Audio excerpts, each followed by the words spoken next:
Bonjour! Aujourd'hui, je parlerai sur la topic de la communication interculturelle. I'm just kidding. Hi, I'm Libby. I'm gonna talk about the importance of cross-cultural communication. And let me just show you a bit of my background in cultural diversity and my experience in cultures. So my experience in cultural diversity comes from my mom. She's an avid traveler, and I have been traveling all all over the place since I was just a little kid. In the top corner, I am in my sophomore year of high school, and I am experiencing my first ever high tea in England. Um, the picture in the lower middle is my mother and my father and my mom's aunt, who is British, so that is why I was in England. So we will go and visit her a lot. And above that picture is me and my cousins from my mom's side, and we're in the Isles of Scilly. That is a little private island in England. And we were there for 2 weeks. Do not ask me how old I am. I do not remember age when I was traveling. And then also in my sophomore year, on this far other picture with all the orange juice glasses, I am in Canada. Specifically, I believe this was Quebec. I traveled with my French class the end of my sophomore year, and I had an absolute blast. Been learning French forever. I'll talk about it more in the next slide. And in the lower left, that's me and my older brother. We were in Mexico. My mom loves the beach, so we have been there many times. I had a lot of bilingual family influences in my life. I used to be family friends with a French family. The mom was French, and she expected her kids to only communicate with her in French, and that inspired me to start learning French in the 2nd grade instead of my projected 6th grade start. Specifically, it was a preschool program, and it was not any class credit, much to my dismay, but it did help me when I did get to 6th grade and we actually had class. And then in terms of Italian, I have some distant cousins who live very close by in my hometown, and they have an Italian mother who expects her kids to speak Italian with her, and for both families, they do not care if there are guests around. They respect their culture and they value it a lot, and so they expect their native language to be spoken with them in the household. So over COVID, and even before COVID, I was like, I want to learn how to speak Italian for my friends, and I have so much fun learning the languages. Okay, so more toned down. So this is the HTM, Hospitality and Tourism Management, importance. So you will likely not be able to avoid other cultural influences in your profession, and you need to learn how to work with that, and it is good to learn how to work with that. It improves your communication skills, and you can gain respect for your other coworkers and people who you work with one-on-one, your clients, and to know what you're doing. And there's an understanding between you and your other professional parties regarding how to throw your event and work with others. And by learning how to cross-culturally communicate with others, you show you're considerate and kind and caring, and it's just hospital in any situation. So this can go from beyond the industry too, but really in the industry, it's important to know who you are meeting with, and why you're meeting with them, and how to meet with them too.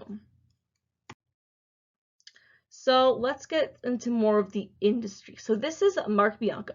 He is my uncle on my dad's side, and he works for a research company and he runs their big global accounts.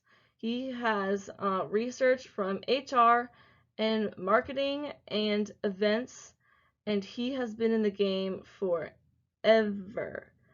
So I had the pleasure of having a meeting with him a few weeks ago, and we talked about his experience in cross-cultural communication.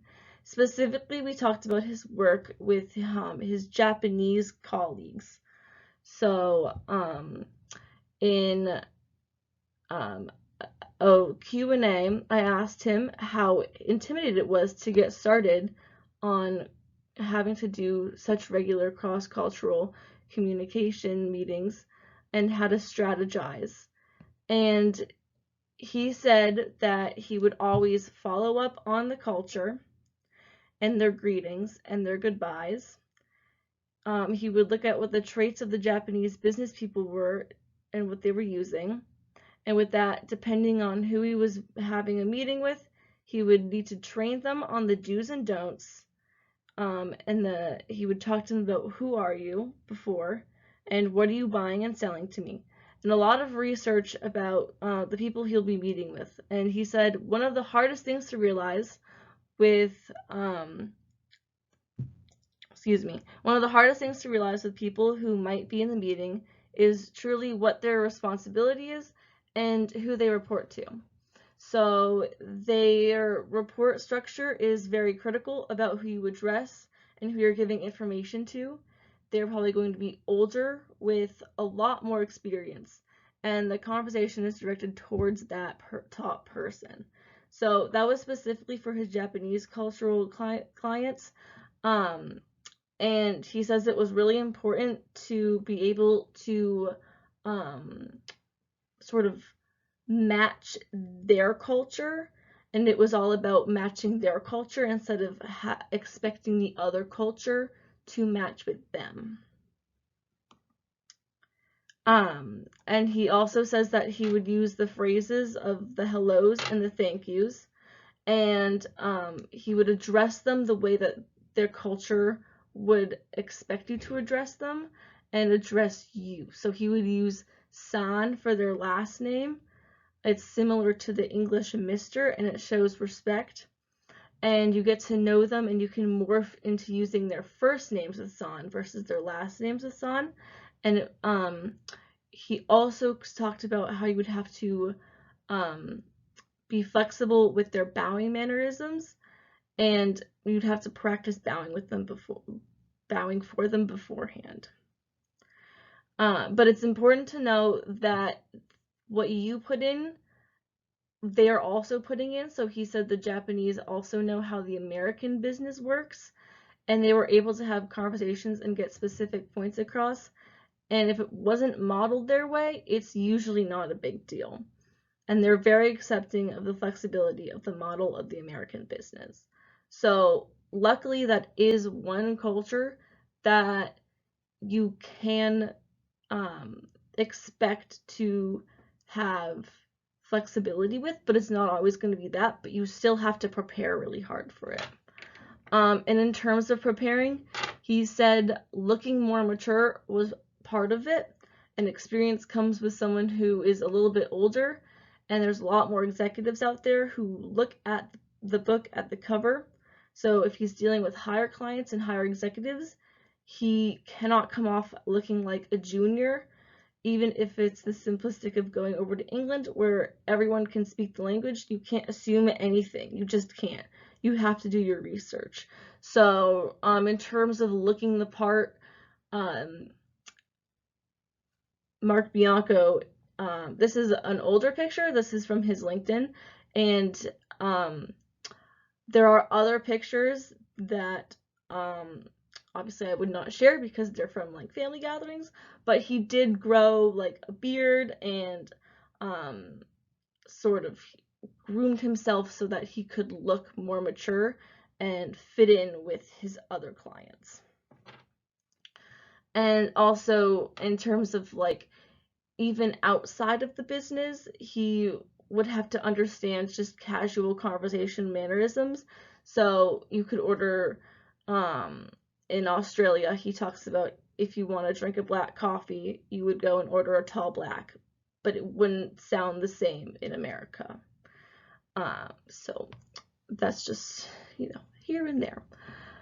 In terms of training involved in preparing for cross-cultural meetings, he said the hardest part is getting everyone together and going over how to respond to people, going over proper names and pronunciation of names, and practicing using words like san, and talking slower and more precisely, because we often use terms that mean different things, and word usage is really important.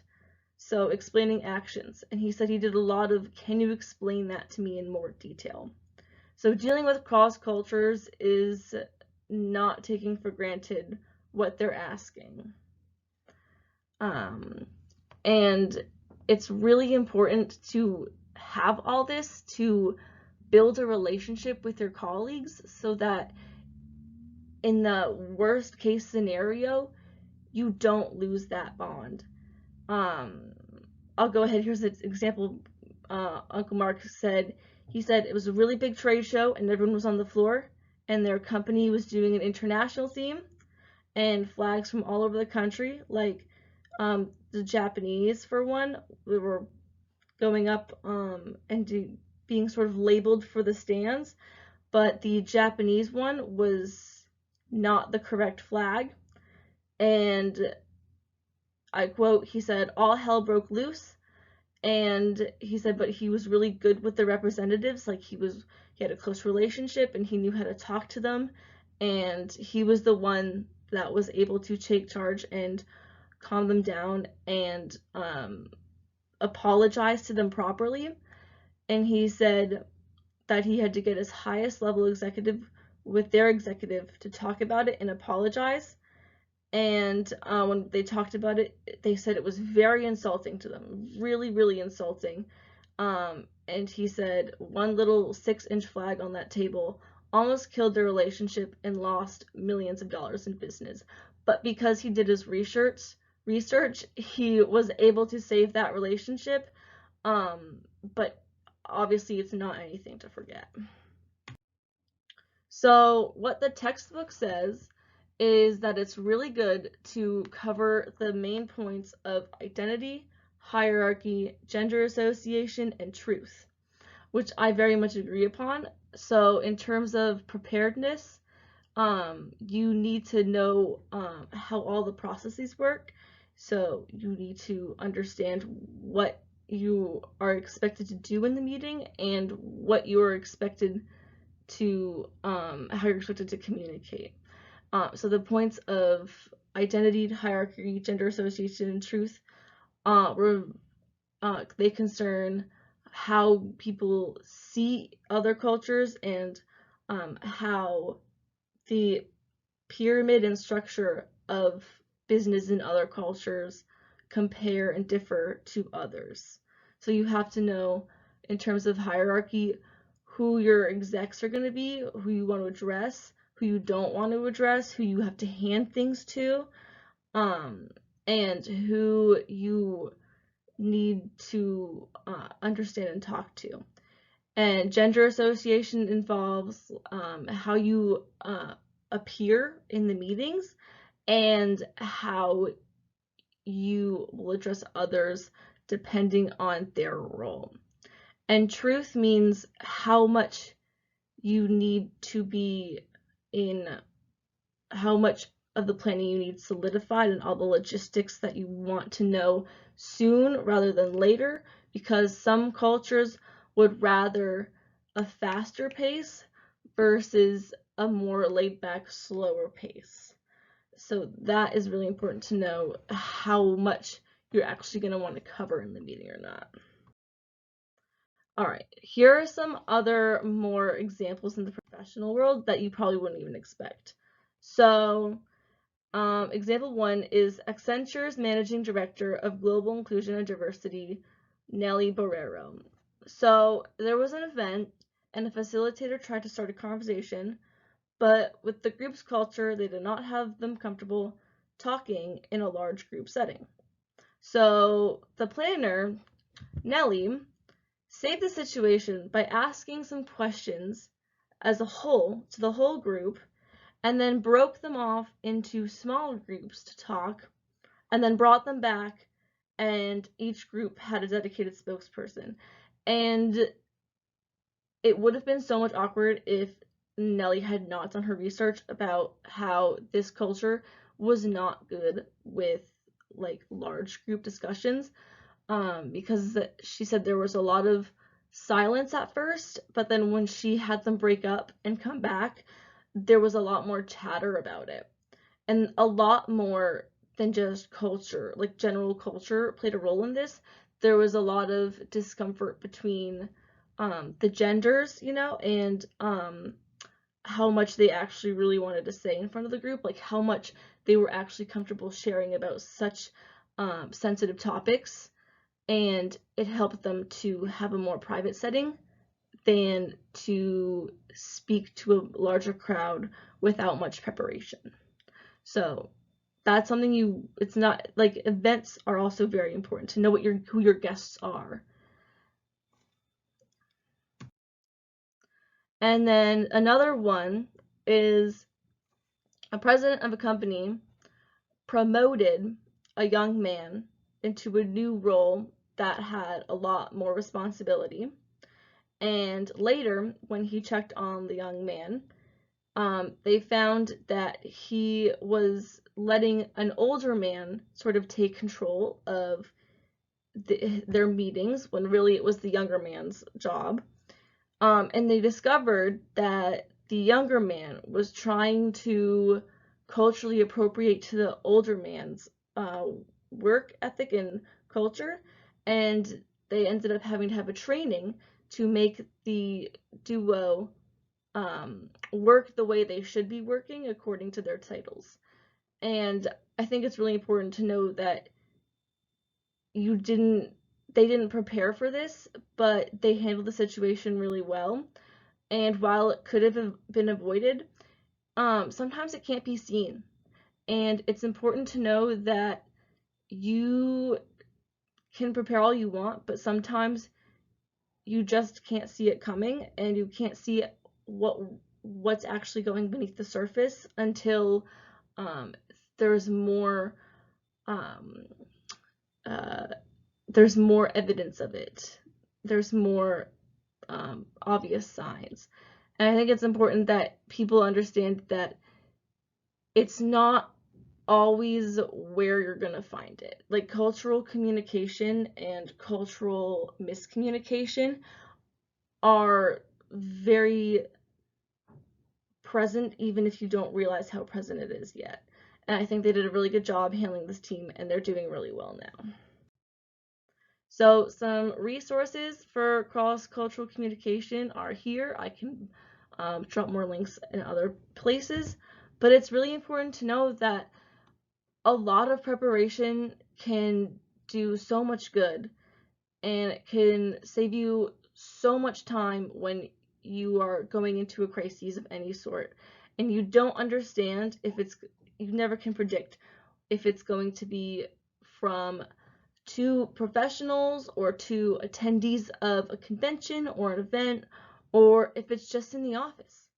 And I think it's really important that this is talked about more and people prepare for it more. Thank you.